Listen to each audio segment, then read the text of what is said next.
Halo, Shalom, selamat malam sidang jemaat yang dikasihi Tuhan, dimanapun saudara berada, yang pasti dalam rumah lah ya. Kita kembali akan mendengarkan renungan firman Tuhan menjadi kekuatan rohani kita di tengah-tengah situasi yang tidak memungkinkan kita berkumpul untuk beribadah seperti biasanya. Malam hari ini saya menyampaikan renungan singkat firman Tuhan. Nah, sebelumnya kita mau bernyanyi dulu. Peganglah tanganku Roh Kudus.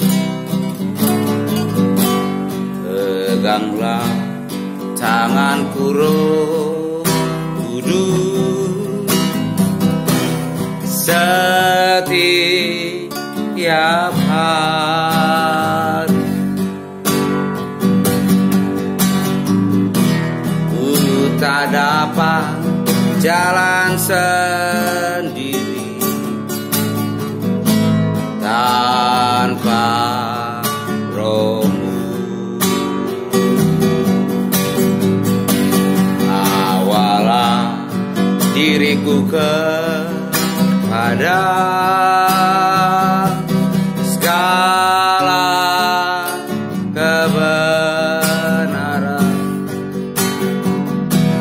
agar ku tidak tersesat mengikuti jalan. Haleluya, puji Tuhan.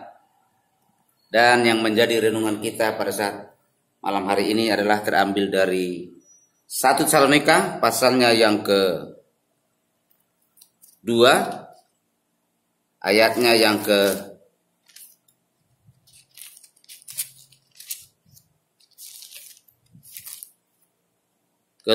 Demikian bunyi firman Tuhan.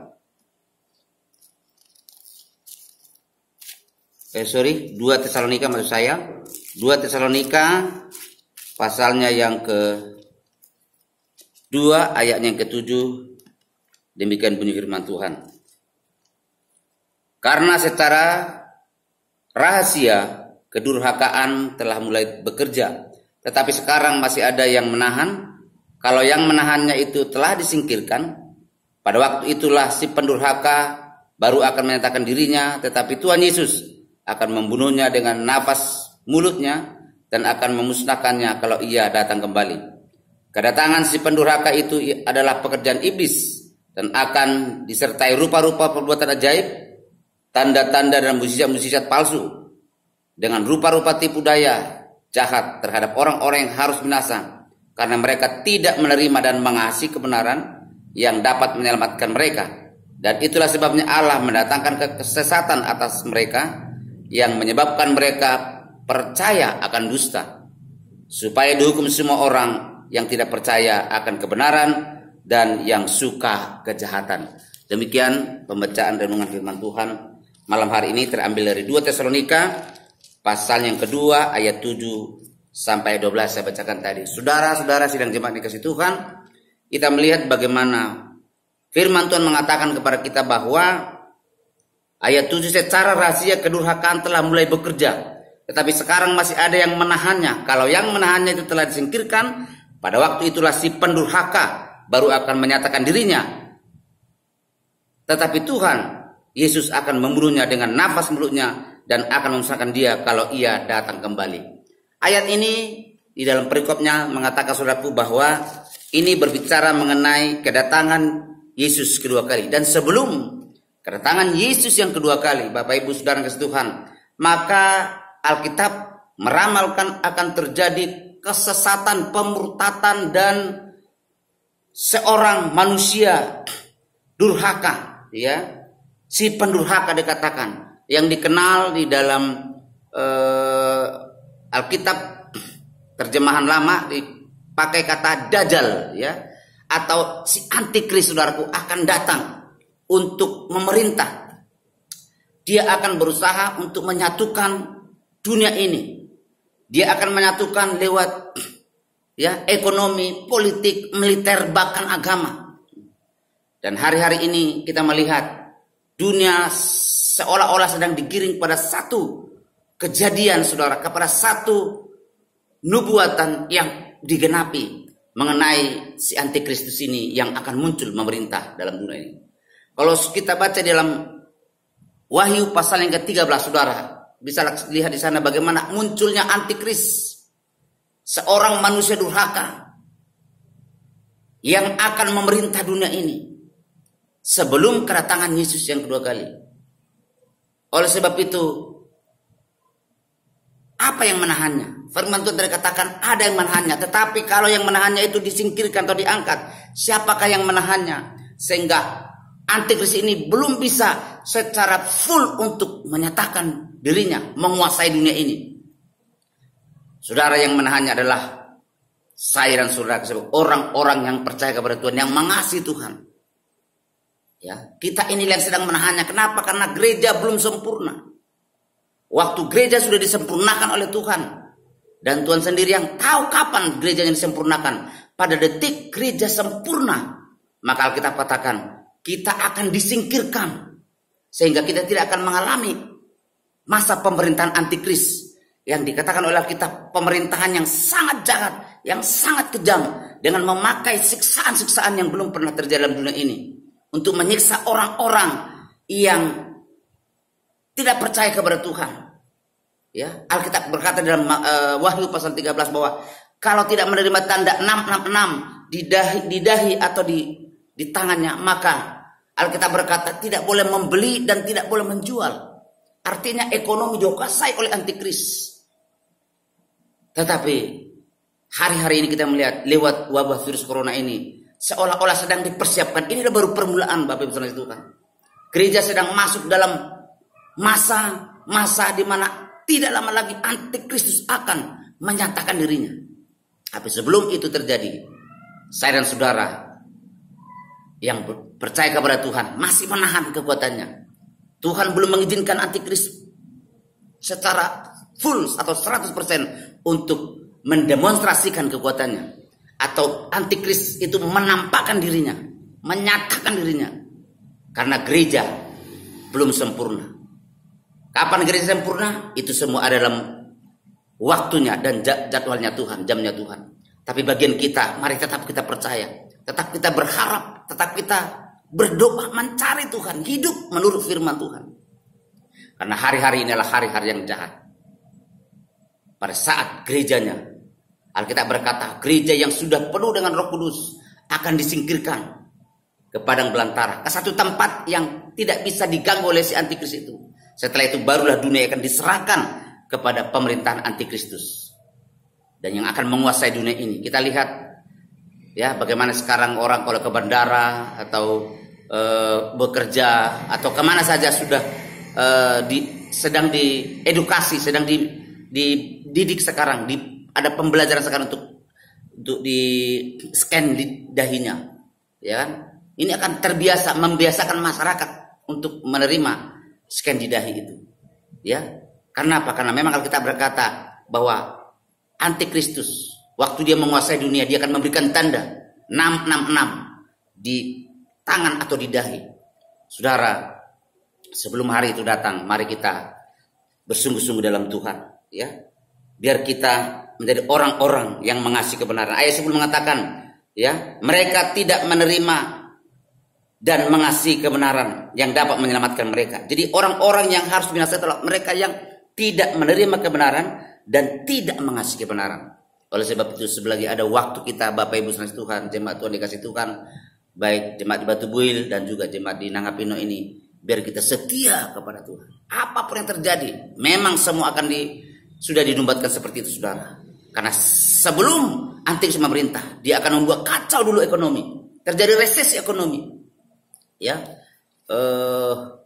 Bank Sentral Dunia sudah mengatakan bahwa dunia sekarang sedang memasuki resesi, ya kan? Oleh karena lockdown di berbagai negara akan terjadi kerugian karena tidak bisa bekerja, pabrik banyak tutup, ya. Saya melihat saudara yang Tuhan di berita-berita Ramayana memphk-kan karyawannya, ya, dan yang lain-lain, saudara Tuhan, semua serba di rumah sekarang, lockdown, saudara, ya, dan banyak negara. Cina yang melakukan lockdown ini saudaraku selama sekian bulan, maka dikatakan bertambah kerugiannya menjadi 5.000 triliun saudara. Amerika juga begitu, semua bangsa. Oleh karena ketakutan menghadapi virus ini, sehingga manusia sekarang udah tidak boleh lagi sembarangan keluar. Diam di rumah kalau mau sehat, kalau mau selamat, kalau mau tidak terkena virus ini. Ketakutan sekarang sedang menguasai dunia ini. Roh ketakutan sedang iblis pompakan kepada seluruh dunia ini. Tetapi Bapak Ibu dan Tuhan, saya dan saudara yang mengasihi Tuhan, tetap kita percaya firman Tuhan. Apapun yang terjadi, sesuai dengan firman Tuhan, orang-orang yang percaya kepada Tuhan tidak akan pernah ditinggalkan. Ada pertolongan Tuhan, ada kuasa Tuhan yang menyertai kita. Haleluya. Sepanjang kita tetap mau dekat kepada Tuhan. Itu sebabnya saya mengajak jemaat Tuhan hari-hari ini, makin banyak kita tuh berdoa, makin banyak itu berseru kepada Tuhan, bertanya kepada Tuhan, memohon kepada Tuhan belas kasihannya, biar kita hidup dalam kebenaran bahwa segala sesuatu akan selesai. Alkitab berkata, satu ayat yang paling saya menjadi favorit saya adalah Yesus pernah berkata, untuk apa engkau memperoleh seisi dunia kalau jiwamu binasa. Hari-hari ini dunia sedang diizinkan oleh Tuhan untuk merenungkan betapa dia adalah manusia yang berharga. Sebab itu kalau tahun-tahun yang lalu, hari-hari yang lalu, bulan-bulan yang lalu, manusia sibuk dan sibuk terus dalam setiap kehidupan mereka. Sehingga sedikit waktu untuk datang kepada Tuhan, merenungkan firman Tuhan, membaca firman Tuhan, bersekutu dengan Tuhan. Nah, hari-hari ini saudaraku, maka manusia sedang melockdown dirinya untuk merenung. Ya, dibatasi untuk keluar rumah. Supaya apa? Supaya manusia boleh merenungkan bahwa kalau gara-gara virus yang kecil ini manusia tidak berdaya. Supaya manusia boleh merenungkan bahwa ternyata hidup kita ini adalah anugerah Tuhan. Kalau kita ada sebagaimana ada, semua karena kebaikan Tuhan. Mari kita kembali kepada Tuhan. Sebagai orang yang percaya kepada Allah, sebagai hamba Allah, ingat, izinkan saya mengatakan semua, Pak, semuanya ini harus terjadi. Kita sedang menuju penggenapan di end of day, hari-hari terakhir itu yang akan datang ke dalam dunia ini. Tetapi sebagai orang-orang yang percaya kepada Tuhan, tetap semangat, tetap percaya, tetap berharap bahwa Tuhan sudah meramalkan, firman Tuhan sudah menubuatkan itu akan terjadi. Tapi yang luar biasa adalah orang-orang yang percaya kepada Tuhan tidak akan pernah ditinggalkannya. Alkitab berkata, aku menyertai engkau. Matius pasal yang ke 28 mengatakan, aku menyertai engkau sampai kepada kesudahan zaman. Ya, Alkitab berkata, dalam dunia kita banyak mengalami penderitaan, tetapi kuatkanlah hatimu. Aku sudah mengalahkan dunia.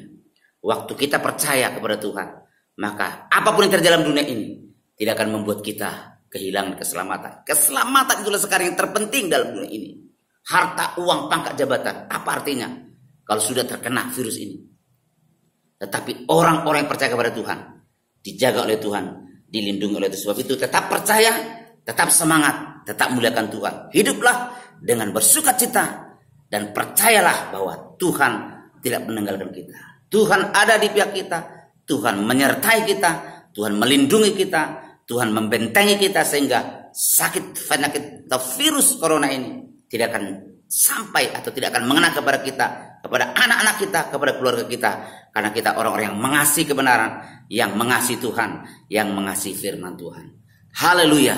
Puji nama Tuhan, kiranya renungan singkat ini menjadi berkat dan kekuatan buat kita sekaliannya, Bapak Ibu saudara Tuhan, bahwa Tuhan itu Tuhan yang hebat, luar biasa, ajaib dan dahsyat Dia. Tetaplah kita setia beribadah kepada Dia, muliakan Dia, dan baca firman Tuhan, renungkan firman Tuhan. Beri waktumu untuk beribadah kepada Tuhan di rumahmu sendiri. Saudara Tuhan, beberapa waktu lalu saya merasakan waktu 2 pagi sedih, saya menangis. Saudara, kenapa? Karena saya teringat akan ada Paskah Tuhan. Betapa memilukan Paskah nggak bisa kami rayakan. Ini begitu memukul hati saya, saudara, sehingga saya menangis kepada waktu 2 pagi. Tuhan, kalau Engkau izinkan ini semua, biarlah kami boleh semua merenung bahwa kalau kami ada sebagaimana ada hari-hari yang lalu, tahun yang lalu, bebas merayakan Paskah, maka hari ini menjadi perenungan buat kita bahwa kalaupun kita tidak bisa merayakan Paskah, sebab itu roti dan anggur sudah diberikan tadi, saudaraku. Besok akan ada ibadah live streaming atau offline, saudara, untuk memandu kita dalam masuk dalam perjamuan kudus, untuk memberi kekuatan kepada kita.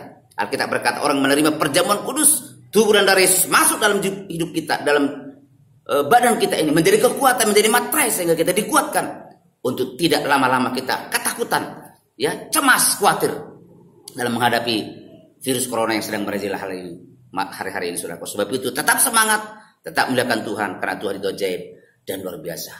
Haleluya, puji nama Tuhan. Mari kita berdoa. Bapa di surga, dalam nama Yesus hamba berdoa buat sidang jemaat-Mu ya Tuhan, baik di Batu Buin, Langga Pinotun. Kuatkan kami terus, sertai kami Tuhan.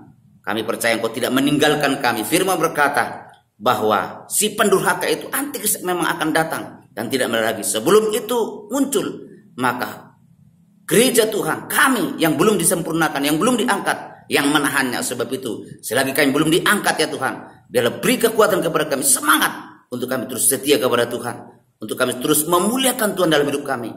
Waktu-waktu yang kami miliki hari-hari ini, dalam kesendirian kami masing-masing di rumah kami masing-masing, kami gunakan untuk beribadah kepada Tuhan, berdoa, baca firman Tuhan, merenungkan segala kebaikan Tuhan, merenungkan kekekalan yang Kau akan berikan kepada kami pada masa yang akan datang. Tuhan, terima kasih, berkati umat-Mu sekalian, kuatkan mereka, hiburkan mereka. Jika ada yang lemah, kuatkan, yang susah hiburkan, yang sakit dalam nama Tuhan disembuhkan ya Tuhan. Dan biarlah Tuhan yang takut, yang khawatir, cemas, beri keberanian, beri kekuatan, beri kesukacita ya Tuhan. Damai sejahtera Tuhan menguasai setiap kehidupan kami segalanya. Terima kasih Tuhan karena kami percaya Tuhan adalah Allah yang tidak pernah meninggal kami. Terpuji nama Tuhan, berkati umat sekaliannya. Di dalam berkat nama Tuhan Yesus Kristus kami berdoa. Aminkan firman Tuhan. Haleluya, haleluya. Amin. Tetap setia, tetap semangat saudara. Tuhan Yesus memberkati. Haleluya.